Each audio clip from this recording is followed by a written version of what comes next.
पहले अपने शिव गुरु के चरणों में प्रणाम करती हूँ, मैया पार्वती के चरणों में प्रणाम करती हूँ, लीलम दीदी हरेंद्र भैया के चरणों में प्रणाम करती हूँ, सभी गुरु भाई गुरु बहन के चरणों में प्रणाम करती हूँ, माता पिता के चरणों में प्रणाम करती हूँ। मेरे प्रणाम को स्वीकार कीजिए। गुरु भाई गुरु बहना कथा सुनाने जा रही हूँ, कृपा करके कथा को ध्यान से सुनिएगा। ध्यान से सुनने से ज्ञान मिलता है, आधी अधूरी कथा नहीं सुनना चाहिए, क्योंकि शिव गुरु का अपमान होता है। पूरा कथा सुनने से कथा के रहस्य के बारे में पता चलता है, कथा में क्या बताया गया है, क्या समझाया गया है, इसका भी ज्ञान मिलता है। इसीलिए कथा को हमेशा पूरा सुनना चाहिए, आधा कथा कभी नहीं सुनना चाहिए, क्योंकि जब आप लोग पूरा कथा सुनेंगे नहीं तो कथा में क्या हम बताए हैं, क्या समझाए हैं, वो आपको ज्ञान नहीं मिल पाएगा। जब अच्छा ज्ञान मिलेगा जब भी व्यक्ति अच्छा रास्ते पर, अच्छा मार्ग पर चलता है। एक गांव में एक गुरु बहिना थी, शिव की शिष्या रहली। शिव को पूजा पाठ आराधना बहुत करती थी, मंदिर सुबह नहा धो के मंदिर जाती थी, एक लोटा जल महादेव पर चढ़ाती थी, पूजा करती थी, आरती करती थी और महादेव से दया मांग के घरे आती थी। फिर घर में भी पूजा पाठ करती थी, सुबह शाम 3 सूत्र का पालन करती थी। सुबह सो के उठती थी, बिस्तरा पर पहले 3 सूत्र कर लेती थी, फिर वो कोई काम करती थी। शाम को सोने से पहले 3 सूत्र का पालन करती थी, करने के बाद सोती थी 3 सूत्र। यानी उनका जो मन था, दिल था, वो अपने शिव गुरु में इतना लीन हो गई थी, उनको यही था मन में कि इस उम्र में शिव गुरु के शिष्या बने हैं तो शिव गुरु के से दया मांगना बहुत जरूरी है, अपना कार्य करना बहुत जरूरी है। दान पुण्य भी करती थी, मानो हर वो काम करती थी जिससे उनको दिल के राहत मिले, सुकून मिले और अच्छा कर्म करें। उनके 2 बेटे थे, 2 बेटे थे। दोनों बेटों को जब शादी हो गई तो पति तो उनके नहीं रहे, लेकिन दोनों बेटे की जब शादी कर दी तो वो चर्चा भजन में और लग गई, क्योंकि जब बहुएं घर में आ जाती हैं तो खाना पीना घर का काम करने लगती हैं तो घर का बुरपुरनिया खाली हो जाते हैं, तो उनके पास काम है क्या रहता भाई, महादेव का भक्ति करो, दया मांगो, नमन करो, पूजा करो, क्योंकि अब इस उम्र में इंसान के यही करना चाहिए। तो वो भी वही करती थी, चर्चा भजन में जाती थी। एक दिन क्या हुआ कि वो एगो गाय रखी थी, तो गाय के घास काट के ले आने के लिए खेते में चली गई कि जा रही हूँ खेत से घास निकाल के और गाय को लाके खिलाएंगे। चली गई। जब खेत में गई, जा रही थी, तो रास्ते में 2 नाग के यानी सांप के बच्चे रोड पर बैठे हुए थे और वो भूखे थे, छपटिया रहे थे। तो उनको समझ में नहीं आ रहा था कि ये 2 सांप का बच्चा जो है नाग का, छोटे छोटे, ये क्यों लौट रहे हैं, क्यों छपटिया रहे हैं। वो उनको लगा कि कोई मारा है और इनको चोट लगा, दर्द हो रहा है, छपटिया रहे हैं। अब वो सोचने लगी कि क्या करूं, अगर उठाती हूं तो कहीं काट ही न ले। तो उसी टाइम पर एक महात्मा आ रहे थे, रास्ता था के रोड, उनकी भी नजर उस सांपों पर पड़ी और एक गुरु बहिना भी वहीं थी। तो उन गुरु बहिना बोली कि देखिए ना महात्मा जी, 2 नाग का बच्चे हैं, ऐसे छपटिया रहे हैं, समझ में नहीं आ रहा कि इनको कोई मारा है, चोट लगा, छपटिया रहे हैं कि भूखे हैं। तब वो महात्मा बोले कि आप नहीं जानते हो, ये जो नागिन थी इनकी माँ, उनको कोई मार दिया है, वो मर चुकी है। अब ये दोनों बच्चे अपनी माँ के बिना अकेले हैं, इनको पीने खाने के दूध नहीं है, इनको कोई देखने वाला नहीं है, तो ये किसके पास रहेंगे, इसलिए अकेले हैं। तो गुरु बहिना बोली कि अगर मैं इनको छूं तो काटेंगे तो नहीं। तो महात्मा बोले नहीं, ये नाग चाहे जीव जंतु ऐसे होते हैं कि अगर उनको आप प्यार दोगे तो बदले में वो आपको से भी प्यार करेंगे, क्योंकि इंसान से बढ़ के जानवर होते हैं। बस फर्क यही है कि हम इंसान है, वो जानवर है, जानवर देख के लोग डरता है, लेकिन नहीं, डरना नहीं चाहिए। अगर हम उनको प्यार करेंगे, इज्जत देंगे, उनके सही से रखेंगे तो भी हमारे से प्यार करते हैं, जानवर भले हैं। फिर गुरु बहिना सोची कि चलो महात्मा जी कह रहे हैं, उनकी बात सुन लेते हैं। गुरु बहिना बोली कि इनको अगर हम उठा के ले जाके कहीं सही से रख दें और इनको दूध ले आके पिलाते रहें तो क्या ये जीते तो रहेंगे, न जी तो जाएंगे। महात्मा जी बोले हाँ, अगर ये काम आप कर दोगे तो सबसे बड़ा पुण्य का काम होगा, क्योंकि नाग जो है वो महादेव के गले के हार हैं। अगर उनका सेवा करोगी और उनका मदद करोगी तो महादेव तुम्हारी ऊपर दया करेंगे। वो गुरु बहिना क्या करी, दोनों सांप के बच्चों के ले गई पकड़ के, उठा के खांची में जिसमें घास लेने के लिए गई थी, और एक छोटा सा जंगल था, उसी किनारे गड्ढा खन दी, बहुत बड़ा थोड़ा सा गोल का गड्ढा खन के। अब ईंटा ले लेके टुकड़े टुकड़े ईंटे पड़े हुए थे, वो ईंटा ले आके रोड पर से और उसका घर बना दी, घर बना के ऊपर से छा दी, और एक जगह रास्ता निकाल दी उनको आने जाने के, कि कभी घूमना घामना हो तो वहां से वो निकल सकें और फिर जाको में बैठ सकें। और पत्ता वत्ता बिछा दी बैठने के लिए, ठंड का महीना था। और उसी में रख के अब वो क्या करी कि घास लेके घर गई। फिर उसी दिन से वो उनके गाय जो लगती थी उससे 1 लीटर दूध वो लाती थी अपने बहुओं से छुपा के, और नागों के पिलाती थी, नाग के बच्चा के। और पी पी के जो नाग हैं बहुत तंदुरुस्त हो गए, मोटे हो गए, बड़े भी हो गए जल्दी जल्दी। जब बड़े हो गए तो वो अपना फिर घूमने फिरने लगे, घूमने फिरने लगे। फिर भी इन्होंने जब तक इनको पार लगा दूध पिलाती रही। तो जो दोनों उनकी बहुएं थी, ये क्या करती थी, खांची में जब दूध लेके जाती थी तो साल, ठंडी का महीना था, साल से खांची ढक लेती थी और उसी में लोटा में दूध करके लेके चली जाती थी, और नागों के लगे रख देती थी। जब वो दोनों उसमें से दूध लोटा से पी लेते थे तो ले घास काटती थी, खेतों में से निकालती थी, और जब वो पी लेते थे तो जाके लोटा उठा के और घास के तरह तोप के फिर ये गुरु बहिना घरे ले आके लोटा रख देती थी। तो ऐसे करके वो दूध नागों के पिला रही थी, उनका देखभाल कर रही थी। एक दिन दोनों बहुएं जो है आपस में, बड़ी वाली छोटी वाली के बोली कि तू 1 लीटर दूध तू पी जाती है चोरा के हमसे। तो छोटी वाली बोली कि नहीं दीदी, मैं कहाँ पीती हूँ, आप पीती होंगी, क्योंकि दूध तो आप ही धिकाती हैं। तो बड़ी वाली बोली नहीं तू पीती है, वो बोली नहीं तू पीती है। यानी दोनों आपस में लड़ गई कि 1 लीटर दूध हफ्ता 10 दिन से 15 दिन से वो जा कहाँ रहा है, क्योंकि थोड़ा बहुत दूध रहता तो पता नहीं चलता, 1 लीटर दूध अगर कम रहेगा तो पता तो चलेगा। तो एक दूसरे से दोनों लड़ने लगी देवरान जेठान कि तू पीती है तू पीती है, तू चोराती है दूध को। अब वो दोनों लड़ रही हैं। अब गुरु बहिना को पता था कि जो मैं दूध ले आके नागों के पिलाती हूँ उसी दूध के लिए दोनों बहुएं हमारी लड़ रही, लेकिन उन्होंने इसलिए नहीं बताया कि जो दोनों उनके बेटे थे वो बीवियों के बात सुनते थे, माँ का नहीं सुनते थे। उन्होंने डर गई वो गुरु बहिना कि अगर मैं बोल देती हूँ कि दूध मैं ले जाती हूँ, नाग के पिलाती हूँ, तो दोनों बहुएं मुझे मारने लगेंगे और बेटे बोलेंगे ही नहीं। अभी भी इज्जत नहीं जब करती हैं तो जब जान जाएंगी कि मैं दूध के चोरा के नाग के पिलाती हूँ तो मेरी इज्जत कहाँ से करेंगी। तो जो गुरु बहिना थी वो बताई नहीं। अब दोनों आपस में खूब बोलठोल करी, लड़ाई करी। उसके बाद अब दोनों रात को सोचने लगी। बड़ी वाली अपने सोने गई सोच रही है, छोटी वाली अपने रूम में सोच रही है सोने गई है कि ये दूध है। बड़ी वाली छोटी वाली सोच रही है कि दीदी कहती हैं कि मैं दूध नहीं पीती हूँ, चुराती नहीं हूँ। अब मैं भी नहीं दूध चुराती हूँ तो दूध जाता कहाँ। बड़ी वाली भी यही सोच रही है। छोटी वाली बोली है दूध मैं नहीं चुरा के पीती हूँ, अब मैं भी नहीं पीती हूँ तो दूध जाता कहाँ। अब दोनों रात के सोच रही हैं। और सोच विचार करके दोनों इस नतीजे पर पहुंची कि सास हमारी जो है रोज डेली घास छीलने काटने जाती है खेत में से गाय के लिए, हो न हो मेरी सास दूध को ले जाती होगी, क्योंकि वो साल ओढ़ के और खांची लेके जाती है, खांची साल से ढका रहता है, क्या पता उसी में छुपा के ले जाती होगी, पीती होगी। अब हम अपने सास के पीछा करेंगे, देखूं ये कहाँ जाती है और क्या लेके जाती है। तो दोनों जो हैं बताई नहीं सास को, आपस में भी नहीं बताई।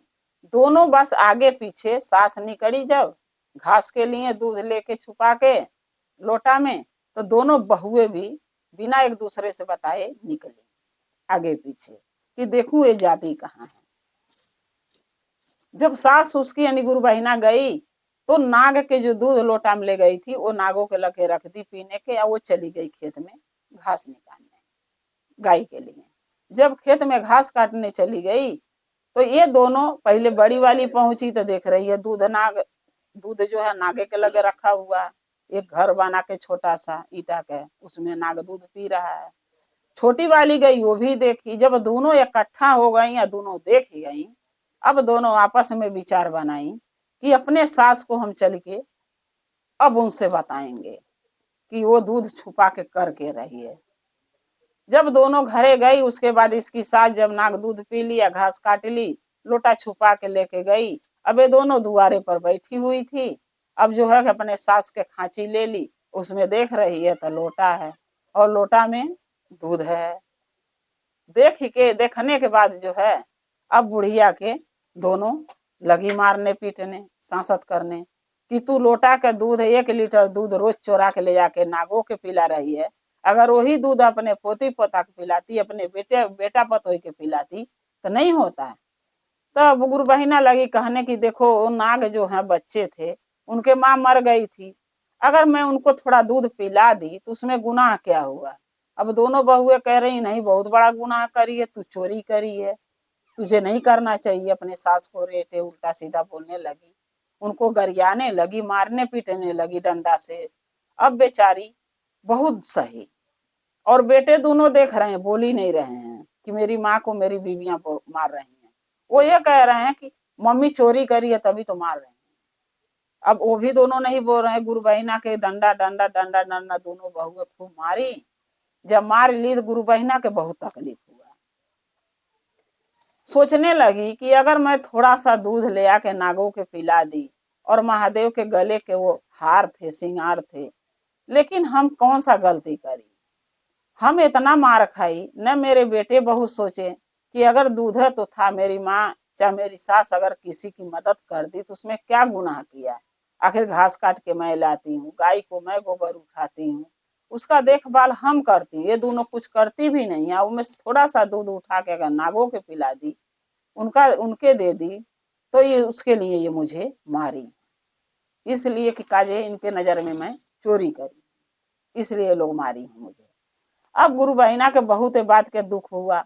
फिर सोचने लगी कि जो शिव गुरु हैं जिनका हम शिष्या हूँ, इतना इनका पूजा पाठ भक्ति आराधना कर रही हूँ, चर्चा भजन में जाती हूँ, दया मांगती हूँ, 3 सूक्त का पालन करती हूँ, नमन करती हूँ, फिर भी इन्होंने भी मेरा साथ नहीं दिया। तो गुरु भाई गुरु बहिना जब दुख मिलता है तो भगवान के भी लोग बहुत भला बुरा कहने लगता है। क्यों कि ऐसा लगता है चाहे कोई गुरु बहिना हो चाहे कोई भी हो, ये सोचने लगता है कि हम भगवान के इतना पूजा आराधना करती हूँ, भक्ति करती हूँ, और हमके कष्ट भगवान नहीं बचा रहे हैं, तो इसलिए आदमी भगवान पर गुस्सा कर लेता है। लेकिन ये अपने अपने कर्मों का हिसाब किताब है। जो इंसान के जीवन में जो कर्म में लिखा है उसको यही भोगना है और यही भोग के जाना है। अब ये तो कोई नहीं जानता है कि हमारे नसीब में क्या दुख है क्या सुख है। बेटे मारेंगे, बहुएं मारेंगी, कि हम उनको मारेंगे, कोई जानता है? कोई नहीं जानता है। वो तो अपने अपने कर्मों को भुगतान भुगतना पड़ता है इंसान को। सो उनके साथ भी यही हुआ। लेकिन गुरु बहिना जो थी वो ये बात नहीं सोची कि अपने कर्मों के अनुसार हमको सजाई मिल रही, वो ये नहीं सोची। उनको ये था कि हमारे महादेव हमारे लिए कुछ नहीं किए, बचाए नहीं। वो क्या करी कि गड्ढा ईंटा उठाई और एक थोड़े दूर पर एक मंदिर था, उस मंदिर में लेके घुस गई, ये सोच के कि जैसे मैं मार खाई हूँ, महादेव ने मेरी सहायता की है, आज महादेव के भी मारूंगी उठा के ईंटा। दुखी से वो दुखी होके गए हैं। लेकिन ये बात उनको समझना चाहिए कि हम भगवान के मारने जाएंगे तो ये अच्छी बात थोड़ी ना है। भगवान की क्या गलती है? गलती तो हमारे कर्मों की होती है। लेकिन उनको ये बात समझ में नहीं आए, गुस्सा में ईंटा उठा के सोची कि महादेव के मारने जाऊंगी। जब मंदिर में गई महादेव भी डर गए। वो भी सोचने लगे कि ये तो बहुत दुखी है क्योंकि हम इसका सहायता नहीं किए हैं, लेकिन मैं इसको अभी कैसे समझाऊं? समझाना तो पड़ेगा, लेकिन सबसे पहले इससे बचना पड़ेगा। क्या किए कि जैसे वो ईटा लेकर मंदिर में घुसी या उठाई मारने के गुरु बहिना, तैसे वो अपने असली रूप में खड़ा हो गया। अब कोई भगवान जब अपने असली रूप में अगर किसी इंसान के सामने आ जाएंगे तो इंसान तो वैसे ही डर जाएगा। अब वो ईटा उनसे हाथ से गिर गया गुरु बहिना के, और हाथ जोड़ के खड़ी हो गई, बोली हे भोलेनाथ आप हैं, कैसे दर्शन दे दिए। तब बोलने लगे महादेव की क्या करूं, अगर दर्शन नहीं देता तो तुम मेरे को तो सर फोड़ देती मेरा। तब गुरु बहिना बोलने लगी कि हे भोलेनाथ ये बताइए मैं कौन सा पाप करी। नाग जो हैं आपके गले के हार हैं, अगर उनके बच्चे के उनकी माँ मर गई थी उसको सहायता कर दी, उसको दूध पिला दी, थोड़े बहुओं से छुपा छुपा के ले जाके, तो कौन सा गुनाह करी। जिस गाय के हम सेवा करते हैं, हम पालते हैं, हम खिलाते हैं, हम बांधते हैं, हम छोड़ते हैं, उस गाय का दूध अगर थोड़ा हम नागों को पिला दी, उसके खातिर मेरी बहुएं मारी। लेकिन मेरे बेटे भी कुछ नहीं बोले और आप भी हमारे लिए कुछ नहीं किए। तब भोलेनाथ महादेव बोले कि देखो शिष्या, आपके बहुओं के आपके बेटों के जो आपको कष्ट दिए हैं ओकर हिसाब किताब तो उनको भुगतना ही करना ही पड़ेगा, लेकिन समय पर। अब आप सोचती हो कि आपके साथ बुरा हुआ तो मैं उनके साथ तुरंत बुरा कर दूं, ऐसा नहीं होता है। तुम्हारे कर्म में लिखा था कि तुम्हें तुम्हारी बहुएं मारेंगी, इस उम्र में तुम्हें एक दुख मिलेगा, सो तुम्हें मिला। अब ये सोचो कि तुम्हारे बेटा बहू के तुरंत हम सजाई दें तो नहीं, उनके नसीब में जिस टाइम लिखा है उस टाइम भी उनका अपने कर्म का सजाई उनको भोगना पड़ेगा। सो चिंता मत करो, तुम हमारे शरण में हो और अब तुम्हें कोई कष्ट नहीं होगा। तब गुरु बहिना बोली कि हे भोलेनाथ, हे महादेव, हे शिव गुरु, मैं जीना नहीं चाहती हूँ। अरे मैं घर लौट के तो जा नहीं सकती, क्यों कि जो घर में हमारे बहू हमारे बेटा हमारे इज्जत नहीं करते हैं, मान सम्मान नहीं करते, हमको मारते गरियाते हैं, उस घर में मैं दोबारा लौट के अब नहीं जाऊंगी। बस बहुत हो गया, हमने बहुत सहेली अब बहुत दुख उठा लिया, अब और नहीं। अब मुझे आप मौत दे दीजिए, मैं मर जाऊंगी, आपको चरणों में चली जाऊंगी, मैं खुश रहूंगी, मगर यहाँ नहीं, पृथ्वी पर नहीं रहूंगी। फिर शिव गुरु बोले, समझाए कि हे शिष्या मेरी बात सुनो, तुम्हारी अभी जिंदगी है, मौत नहीं है। जब तुम्हारा समय पूरा होगा तो हम खुद तुम्हें अपने शरणों में ले जाएंगे, अपने शरण में रखेंगे, शिवलोक में रखेंगे। लेकिन जब तक उम्र है, जीवन है, जब तक तुम्हें पृथ्वी पर रहना पड़ेगा। तब गुरु बहिना बोलने लगी, हे भोलेनाथ हम यहाँ नहीं रह पाऊंगी, हमके कहीं रहने की व्यवस्था कीजिए। तब भोलेनाथ बोले कि ठीक है, तुम इसी मंदिर में रहो, इस मंदिर में पूजा पाठ करो, भक्ति करो, हमारा चर्चा भजन करो, लोगों के ज्ञान दो, लोगों के हमारा शिष्य शिष्या बनाओ, तुम पुण्य का काम करो, धर्म का काम करो। तब गुरु बहिना बोली कि हे भोलेनाथ हम खाएंगे क्या। भोलेनाथ बोले खाने का रहने का चिंता मत करो, तुम्हारे लिए एक यहाँ पर कमरा भी मिलेगा, रहने को बना देता हूँ, खाने के भोजन भी तुम्हें मिलेगा, और जो चढ़ावा चढ़ेगा इसमें से जो तुम्हें मिलेगा तुम खा सकते हो, पी सकती हो, रह सकती हो, तुम्हें कोई चीज की कमी नहीं होगा, ना खाने का, न पीने का, न रहने का, न सोने का, इसलिए तुम चिंता मत करो। लेकिन जब तक तुम्हारा मृत्यु नहीं है, जब तक तुम मर नहीं सकती। रह गया तुम्हारे बेटा बहू के उनका सजाए उनके कर्मों के मिलने के लिए, तो मिलेगा, तुम्हारे जीते हुए मिलेगा, तुम खुद देखोगे। अब बेचारी गुरु बहिना मंदिर में रहने लगी, चर्चा भजन करने लगी महादेव के। अब उनको देख देख के मनई जैसे पूजा पाठ करने के भक्त जहाँ वही बैठ के चर्चा भजन सुने। अब गुरु बहिना जो थी बहुत सुखी हो गई, क्योंकि घर से टेंशन से दूर, प्रॉब्लम से दूर, बेटा बहू के दुखों से दूर, और मंदिर में रहना और महादेव का सेवा करना, इससे बड़ा सुकून जीवन में कुछ भी नहीं मिलता है। क्योंकि मंदिर में अगर सेवा करो, महादेव का साफ सफाई करो, उनका पूजा पाठ करो तो बहुत सुकून मिलता है, घर का टेंशन मन ही भूल जाता है। सो वो भी उनको भी हर चीज से सुख मिल गया, महादेव दे दिए, अपना पूजा पाठ करने लगी, मंदिर में रहने लगी, न खाने का टेंशन न रहने का टेंशन। अब कुछ दिन के बाद जो है क्या हुआ कि जो उनके बेटा थे गुरु बहिना के, वो ड्यूटी करते थे, उनकी नौकरी चली गई, घरे बैठ गए। जो बहुएं थी, जो अहंकारी थी, घमंडी थी, सास की इज्जत नहीं करती थी, वो बहुए के जब पतियों ने कमाना छोड़ दिया, नौकरी चली गई, गाय जो थी वो भी बेचारी बूढ़ी हो गई थी, वो भी मर गई। अब इनके पास कुछ नहीं बचा, जो भी धन दौलत रुपया पैसा था सब खत्म हो गया। ये लोग भिखारी और भिखारन बन गए।